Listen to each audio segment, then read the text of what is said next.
Welcome listeners to Reats Revolutionary Radio. With me today is the next Prime Minister of Britain, Mr. Ross Saunders. And everyone gets a chuckle off of that one, because it might be true one day, I don't ever know. But not the next one, maybe the next one. the next one, alright then. But the Labour Party has come out this week and said that they are in favour of the ConDem cuts, effectively, in my opinion, making them the Tory party. And Ross is here to tell us, what's the way forward for us people out there that believe that the Labour Party is not a leftist party anymore. So, Ross? Well, what happened recently was that Ed Balls, who's the Shadow Chancellor and Labour spokesperson on economic issues, basically sort of let slip the worst kept secret in the world, that Labour is in favour of the cuts. He said that a Labour government after the next election wouldn't roll back any of the Tory cuts, that he supports the whole of the coalition's cuts, and essentially lined up with all those other parties that defend capitalism, defend the super rich, against ordinary people, really.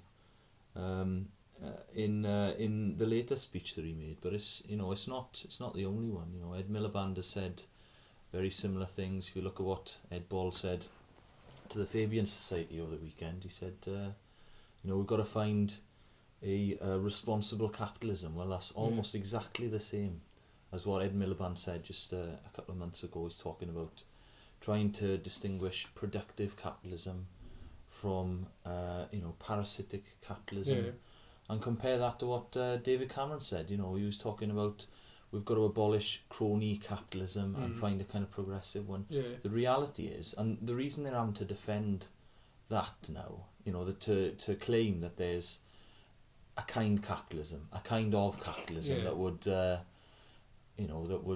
be running in ordinary people's interests, is that idea is massively under attack, that people are groping for an alternative. They're looking for another way of running society. But I think it's pretty clear from the comments of the Labour leadership that that building that kind of alternative, isn't on the agenda of the Labour Party at the moment. No, right. And I think with what's happened to the Labour Party, I think it's very unlikely that it will be in the future either. Yeah. So coming from that, what would you say to any member of the Labour Party now who, would be called, for lack of a better term, old Labour? And would believe in the Labour Party and ideals of when it started after the war. What would you say to those people?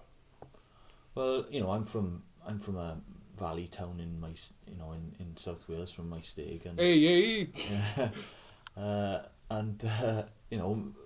everybody was a Labour supporter where I lived. My dad, my whole family, they were passionate supporters. But I think that you've got to recognise what's happened. When you look at political issues, I think you've got to put wishful thinking aside, and you've got to see, what's happened to the Labour Party. They kicked out all the organised socialists through the course of the 80s and the 90s.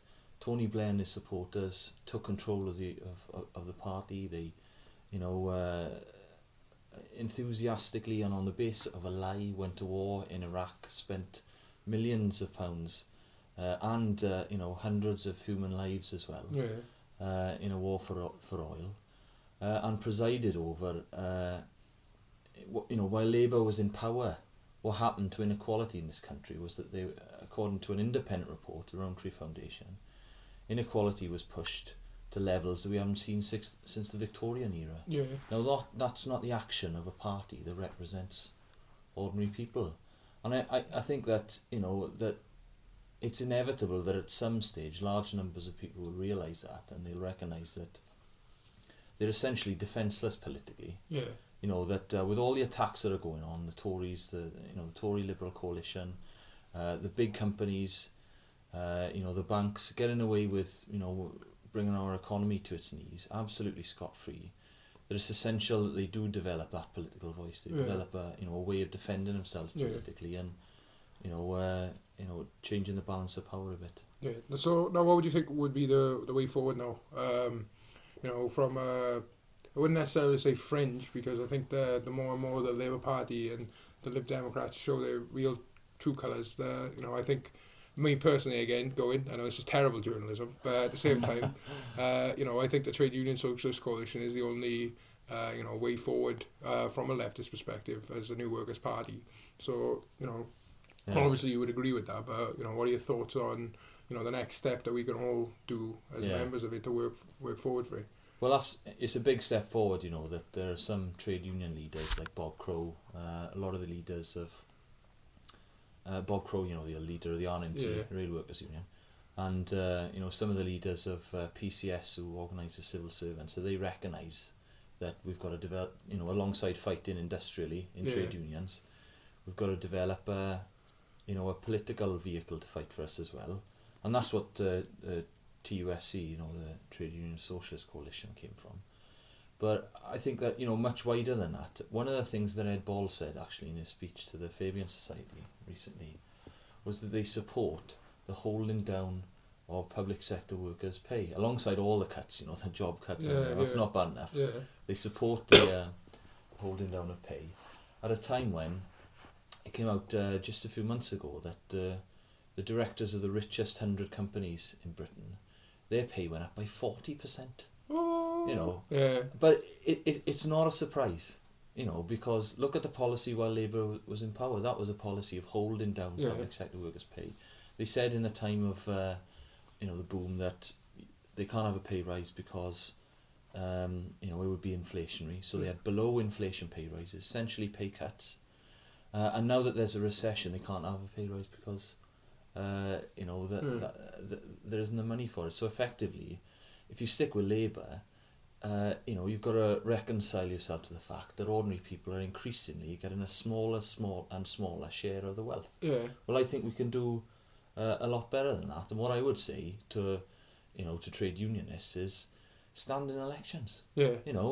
I think it's great if they stand as part of the coalition, that I'm involved in. That we. Yeah, and you, Reese. And Olivia as well. But at the very least, look at the candidates that you're standing against and stand against them. We want to see trade unionists standing in elections. We want to see anti-cuts campaigners, people who are affected by the cuts. Yeah. That all three of the main parties support now. We want to see them beginning to develop that kind of challenge by themselves coming forward, and in that way, from that we could build a new party. Yeah. Now, when I was on the march, I saw I was in a